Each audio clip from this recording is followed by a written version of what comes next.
अस्सलाम वालेकुम मेरे सादा से पाकिस्तानियों, मेरा नाम रेहान तारिक है और आप मेरा यूट्यूब चैनल और फेसबुक पेज देख रहे हैं। आज की तहलका खेज़ खबर या ब्रेकिंग न्यूज़ जिसे कह लीजिए वो ये है कि इमरान खान साहब जो गुज़श्ता कई रोज़ से लॉन्ग मार्च की कॉल देने की बात कर रहे हैं, और वो कॉल तो नहीं देते लेकिन मिस कॉल दे के चले जाते हैं। तो आज ज़राए ये बता रहे हैं कि इमरान खान साहब आज जब मियाँ वाली जलसे से खिताब कर रहे होंगे तो इस जलसे से खिताब करने का एक जो प्रोमिनेंट एजेंडा है मियाँ वाली, क्योंकि उनकी अपनी कॉन्स्टिट्यूंसी है। पहली बार जब वो मुंतखब होकर पार्लियामान में पहुँचे थे तो मियाँ वाली से पहुँचे थे, और मियाँ वाली उनका एक होम टाउन है। तो अपने होम टाउन में आज वो बड़ा ऐलान करने जा रहे हैं, और बड़ा ऐलान ये होगा कि मार्च की कॉल कब आएगी, यानी कब आए से मुराद ये है कि क्या दिन होगा जिस दिन मार्च आगाज़ करेगा और वो इस्लामाबाद पहुंचेगा। ये सारी प्लानिंग इस वक्त इमरान खान के जहन में है, क्योंकि इमरान खान खुद कह चुके हैं कि मेरे वाइस चेयरमैन यानी शाह महमूद कुरैशी को भी नहीं पता है कि मैं क्या करने जा रहा हूँ, मार्च की कॉल कब देनी है, मार्च कहाँ से शुरू, नुक्ता आगाज़ क्या होगा, उसका पड़ाव इस्लामाबाद में कब होगा, और फिर इस्लामाबाद जाएंगे तो कितनी देर तक बैठेंगे। इस बार लग ये रहा है कि उनके दिमाग के अंदर कोई ख़ास एक खिचड़ी पक रही है। अब इमरान खान के दिमाग में क्या है, इस मार्च के हवाले से हमारे ज़राए क्या बता रहे हैं कि मार्च का अंदाज़ क्या होगा, क्या तरीक़ाकार होगा कि ये हुकूमत जो इस वक्त पीडीएम है, पीडीएम की कोलिशन गवर्नमेंट है, उसको घर भेज सके और फिर बासर हलकों के ऊपर दबाव भी बढ़ा सके। इस पर तो मैं आगे चलकर बात करता हूँ, लेकिन अब की बार क्या चीज़ है जिसने इमरान खान को मार्च करने पर मजबूर किया है, क्योंकि बहुत अरसे से लग ही रहा था कि वो मार्च की कॉल देने से कतरा रहे थे और चाह रहे थे कि जो पसे पर्दा इंगेजमेंट है, मुज़ाकरात हो रहे हैं, कंसल्टेशन हो रही है, शायद वो किसी नतीजे पर पहुंच जाएगी, लेकिन वो मुज़ाकरात बेनतीजा ख़त्म हो गए हैं। मार्च का आगाज़ करने की एक बहुत बड़ी वजह तो ये है कि वो मुज़ाकरात जो दरपर्दा हो रहे थे, प्रेसिडेंट ऑफिस के अंदर हो रहे थे, फैसल वाडा साहब थे, परवेज़ खटक साहब थे और एक दो और लोग थे जो ब्रिज का रोल प्ले कर रहे थे, तो उनको बता दिया गया है कि भाई एब्सोल्युटली नॉट। ख़ास तौर पे army chief general Qamar Javed Bajwa का स्टेटमेंट वाशिंगटन में ये आना कि मैं एक्सटेंशन लेने नहीं जा रहा हूँ, फ़ौज ने सियासत से दूर रहने का फ़ैसला कर लिया है। तो बहुत अरसे से इमरान खान साहब कभी चौकीदार कह रहे थे, कभी न्यूट्रल्स कह रहे थे, कभी जानवर कह रहे थे, मुख्तलिफ अलकाबात से नवाज रहे थे और मुक़्तदिर इदारों के ऊपर दबाव बढ़ाने की कोशिश की जा रही थी। एक स्ट्रैटेजी थी, दबाव बढ़ाया जाता था, एक कदम आगे बढ़ते थे, फिर दो कदम पीछे हट जाते थे, और उससे तासुर ये मिलता था कि अभी मुज़ाकरात शायद हो रहे हैं और मज़ामत होगी तो फिर मफामत भी हो जाएगी। लेकिन मज़ामत तो हुई जिस तरह से भी, जैसे तैसे, लेकिन मफामत नहीं हो सकी। मफामत ना होने की वजह से इमरान खान के ऊपर जो दबाव है, जो प्रेशर है, वो बढ़ रहा है। वो प्रेशर इसलिए भी बढ़ रहा है कि जो अर्ली इलेक्शंस का मुतालबा इमरान खान साहब कर रहे थे वो मुतालबा मंजूर नहीं हुआ। वो आर्मी चीफ़ की अपॉइंटमेंट से मुताल्लिक कह रहे थे कि इस हुकूमत के पास इख्तियार नहीं है, मैंडेट नहीं है इस हुकूमत के पास कि आर्मी चीफ़ को अपॉइंट करे, ये चोरों और डाकुओं की हुकूमत है। ना तो आम इंतखाबात के हवाले से कोई तारीख़ का ऐलान हुआ और ना ही आर्मी चीफ़ की अपॉइंटमेंट से मुताल्लिक इमरान खान के मशवरे पर अमल किया गया। इमरान खान तो ये प्रोविज़न निकालने को भी तैयार थे कि जनरल कमर जावेद बाजवा को अगर एक्सटेंशन देना पड़ती है तो उसके लिए भी मैं तैयार हूँ, लेकिन जनरल बाजवा ने जब ये बात दो टोक अंदाज में एक ऐसी जगह पर कही जो जहाँ से इमरान खान के बकौल साइफ़र आया है, या जो इंटरनेशनल कॉन्स्पिरेसी कर रहे थे इमरान खान की गवर्नमेंट के अगेंस्ट, उसी मकाम पर खड़े होकर army chief general Qamar Javed Bajwa की तरफ से ये स्टेटमेंट आना यकीनन बड़ा मानी खेज़ है और तवज्जो तलब भी है। असल में ये वो मैसेज है, ये वो पैगाम है जो ना सिर्फ जनरल कमर जावेद बाजवा की तरफ से आया है बल्कि इदारे की तरफ से आया है।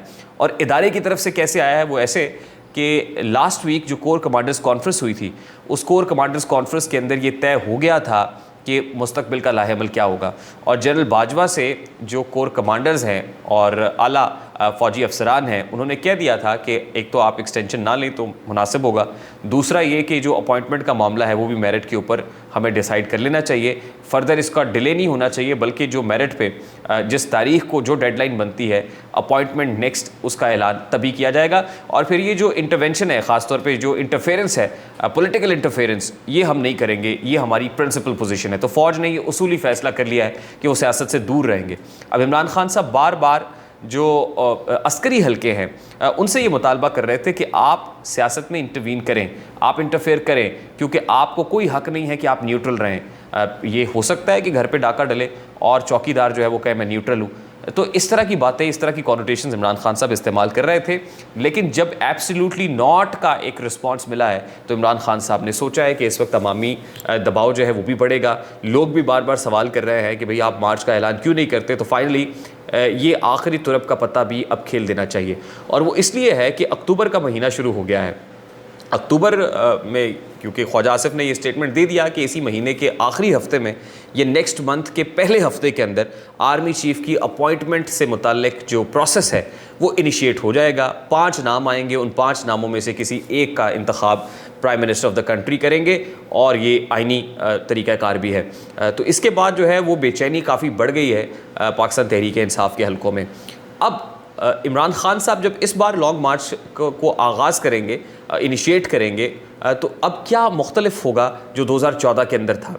2014 में जब इमरान खान साहब असम्बली में पहुंचे थे तो उस वक्त पाकिस्तान तहरीक इंसाफ ने केपी में अपनी हुकूमत बनाई थी। पहली बार ऐसा था कि इमरान खान को किसी सूबे में हुकूमत मिली हो। इमरान खान की पार्टी पाकिस्तान की दूसरी बड़ी एक जमात बनकर उभरी थी। इमरान खान ने 4 हलकों में को खुलवाने का मुतालबा किया था। इमरान खान ने 35 पंक्चर्स की बात की थी कि असल में तो गवर्नमेंट उनसे छीनी गई है। इमरान खान पंजाब के अंदर भी हुकूमत बनाने की पोजीशन में थे, ये वो क्लेम करते थे, लेकिन उनके साथ ऐसा हुआ नहीं। ये बड़ा अनजस्टिफाइड है। इस नारे को लेकर इमरान खान साहब ने असम्बलियों से मुस्ताफ़ी होने का फ़ैसला भी कर लिया था।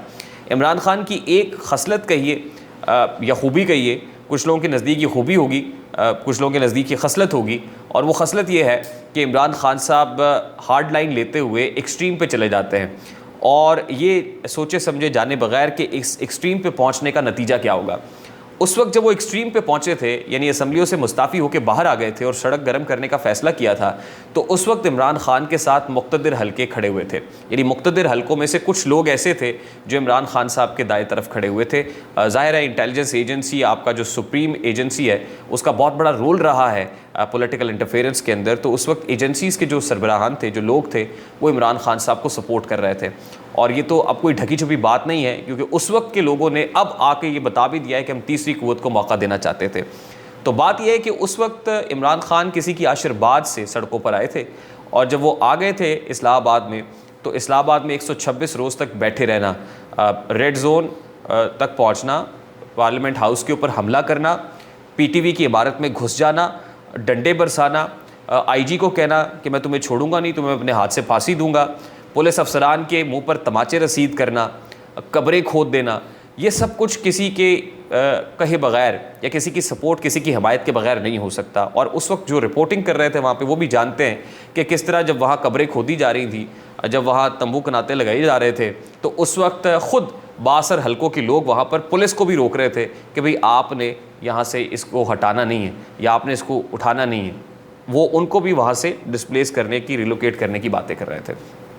अब की बार मुख्तलिफ ये है कि इमरान खान ने तबले जंगी इदारों के ख़िलाफ़ बजाया हुआ है।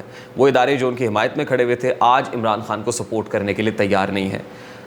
हार्ड लाइन तो फिर उनकी वही है, एक्सट्रीम पोजीशन तो उन्होंने ले ली, असम्बलियों से मुस्ताफ़ी होकर बाहर आ गए। 2014 में वो असम्बलियों से इस्तीफ़े दे के जब बाहर आए थे, तो किसी के कहने पर असम्बली में वापस भी चले गए थे। अब सवाल ये है कि जब वो सड़क पर आएंगे, निकलेंगे, तो सड़कों पर माहौल क्या होगा? क्या पंजाब के अवाम रिस्पॉन्ड करेंगे? KP की अवाम रिस्पॉन्ड करेगी? फिर GB है, आज़ाद कश्मीर है, जो टारगेट उन्होंने लोगों को दिए हैं, क्या वो टारगेट अचीव कर पाएंगे? 6-6 हज़ार बंदा एक MNA लेकर आ पाएगा? 2500-3 हज़ार के करीब लोग एक MPA लेकर आएगा? फिर इसी तरह नीचे जो डिस्ट्रिक्ट लेवल के लोग हैं, तहसील लेवल के लोग हैं, यूनियन काउंसिल्स हैं, वहाँ पर ये कहा गया है कि आपने 100-100 बंदा तो हर चेयरमैन ने, हर काउंसलर ने लेके आना है। क्या वो लेकर आ पाएंगे? क्या इतने पैसे? उस वक्त तो आपकी ATMs आपके राइट लेफ्ट खड़ी हुई थी, आपके पास पैसे वैसे भी बहुत थे कि आप 126 रोज़ का बंदोबस्त कर लें, आप बिरयानियाँ भी वहाँ पर खाएँ, आप DJ को भी पैसे दें, आप कंटेनर भी लगा लें, इमरान खान साहब की खातिर मदारत भी की जाए, उनके लिए भी मुर्ग मुसल्लम वहाँ पर हों, मटन की रानें हों। लेकिन क्या अब इस वक्त इस पोजीशन में है इमरान खान साहब, इस वक्त उनका ख़र्चा कौन उठाएगा? ये एक बहुत बड़ा सवाल है। या यकीनन ये बातें in the back of his mind भी हैं। तो आप याद रखिएगा, इस बार का जो मार्च है या उसको धरना कहिए, वो कतन उस तरह का नहीं होगा जो 2014 में हुआ था। अब इमरान खान का बड़ा ख़तरनाक प्लान है, बड़ा डिफरेंट प्लान है, और वो डिफरेंट गेम प्लान ये है कि उन्होंने असल में इदारों से मुहाज़राई करते हुए इदारों के अंदर नकब लगाना है, इदारों के अंदर डिवाइड पैदा करने की कोशिश करनी है। एक इदारा जो इलेक्शन कमीशन है, उसके चीफ़ इलेक्शन कमिश्नर से मुताल्लिक तो वो एक ऐसी बात कल कर गए हैं साफ़ियों से गुफ्तगू करते हुए कि भाई अगर चीफ़ इलेक्शन कमिश्नर ने मुझे बुला लिया तो मुझे डर है कि मैं कुछ ऐसा ना कर जाऊं कि जिसके बाद मुझे ये अंदर कर दे, मुझे सज़ा भुगतना पड़ी। अब वो क्या है कि चीफ़ इलेक्शन कमिश्नर की मौजूदगी में क्या चीफ़ इलेक्शन कमिश्नर के मुंह पे तमाचा रसीद करेंगे? क्या उसका गिरेबान पकड़ लेंगे, क्या उनके बाल नोचेंगे? क्योंकि अब यही रह गया है, जितनी बातें आपने चीफ इलेक्शन कमिश्नर के अगेंस्ट करनी थी, ये जानते हुए कि इलेक्शन कमिश्नर एक आईनी इदारा है और चीफ इलेक्शन कमिश्नर की पोजीशन एक आईनी पोजीशन है, बातें तो आप कर चुके हैं। अब मेरा ख्याल है कि उनको बालों से पकड़ के सड़क पे घसीटना ही रह गया है। तो क्या आप इस बात की धमकी दे रहे हैं? नंबर 1। नंबर 2 ये कि फ़ौज के अंदर डिवाइड पैदा करने की कोशिश इमरान खान साहब ने एक सोची समझी प्लानिंग के तहत, साजिश के तहत की, और शहबाज गिल ने जो कुछ किया उसके बाद उनको भुगतना भी पड़ा। अब इमरान खान साहब की प्लानिंग ये है कि वो फ़ौज के अंदर बगावत करने की कोशिश करेंगे, बगावत क्रिएट करने की कोशिश करेंगे। और क्यों करेंगे? आपको पता है कि कुछ ऐसे लोग हैं, उन्होंने ऑलरेडी नए आर्मी चीफ जो भी होंगे उनको मुतनाज़ बना दिया है पब्लिक डोमेन के अंदर इस तरह की बातें करके। तो एक डिवाइड पैदा करने की कोशिश की जाएगी रैंक एंड फाइल के अंदर। यहाँ पे यकीनन इदारों का भी टेस्ट होगा, लेकिन इदारे इस वक्त ये तय कर चुके हैं कि उन्होंने इसमें पढ़ना नहीं है, इस मामले में वो नहीं पढ़ेंगे और जो होगा वो कॉन्स्टिट्यूशनली होगा, जो डेमोक्रेसी के प्रिंसिपल्स के मुताबिक होगा। अब आज इमरान खान साहब जब कॉल देंगे तो आज बताया ये जा रहा है कि वफाकी दारुल हुकूमत के अंदर जो बड़े बड़े कंक्रीट के ब्लॉक्स हैं वो पहुंचा दिए गए हैं। जो वफाकी हुकूमत है उन्होंने ये प्लान भी किया है कि इस्लामाबाद को 1 हफ़्ते के लिए सील कर दिया जाएगा। यानी पूरा इस्लामाबाद, जब इमरान खान जैसे ही कॉल का ऐलान करेंगे, यानी अगर आज इमरान खान कॉल का ऐलान कर देते हैं, जो कि करने वाले हैं, हमारे ज़राए बता रहे हैं, तो आज से लेके कमोबेश 1 हफ़्ते तक या 1.5 हफ़्ते तक इस्लामाबाद को बिल्कुल कॉर्डन ऑफ कर दिया जाएगा, मुकम्मल तौर पर सील कर दिया जाएगा। आप यूँ कहिए कि लॉकडाउन कर दिया जाएगा। ये पहले भी हुआ था एक लॉकडाउन का प्लान, जब इस्लामाबाद पर चढ़ाई की बात इमरान खान साहब ने की थी, तो इस्लामाबाद को खन्ना पुल से लेकर तरनौल फाटक और जहाँ जहाँ से फैज़ाबाद जो एंट्री एग्जिट पॉइंट्स हैं सबको ब्लॉक, सबको जैम कर दिया जाएगा। दूसरी बात यह है कि पुलिस को ये कह दिया गया है कि अगर इमरान खान को हाउस अरेस्ट करना पड़ता है तो आप इमरान खान को हाउस अरेस्ट भी कर दें। अब इमरान खान का प्लान ये होगा कि वो इस्लामाबाद के अंदर ना हो, बल्कि वो किसी और जगह से जो है वार करने की कोशिश करें। वो केपी से कर सकते हैं या पंजाब से कर सकते हैं। अब देखना यह है कि वो इमरान खान के जहन में इस वक्त जो प्लान चल रहा है उसको एग्जीक्यूट कैसे करते हैं। और फिर अल्टीमेटली इस वक्त उनकी प्लानिंग ये है कि मज़ाहमत का जो आखिरी तरफ का पत्ता है वो फेंक के आप असम्बलियों में वापस चले जाने के लिए भी तैयार हो जाएं। आपको इलेक्शन की तारीख मिल जाए तो आप असम्बलियों में भी चले जाएंगे। आपको इलेक्शन की तारीख को दे दी जाए, बता दिया जाए, वो 4 महीने बाद हो, 6 महीने बाद हो, 7-8 महीने बाद हो, या किसी इंक्वायरी के हवाले से आपको तसल्ली करा दी जाए, तो आप जाके असम्बलियों में भी वापस बैठने को तैयार हो जाएंगे। यानी एक तरफ तो वो फोर फ्रंट के ऊपर अपेरेंटली बहुत ज़्यादा दबाव बढ़ाएंगे अगले आने वाले दिनों के अंदर, लेकिन उसके साथ ही इतने नरम होके, इतने फ्लेक्सिबल होके आएंगे कि ज़रा सी भी एक ऑफ़र किसी जगह से आपको आई तो वो एक सेफ़ एग्ज़िट लेके, एक सेफ़ पैसेज लेके वापस जाने को तरजीह देंगे। मुझे रेहान तारिक को इजाज़त दीजिए। अपना बहुत सारा ख्याल रखिएगा। अस्सलाम वालेकुम।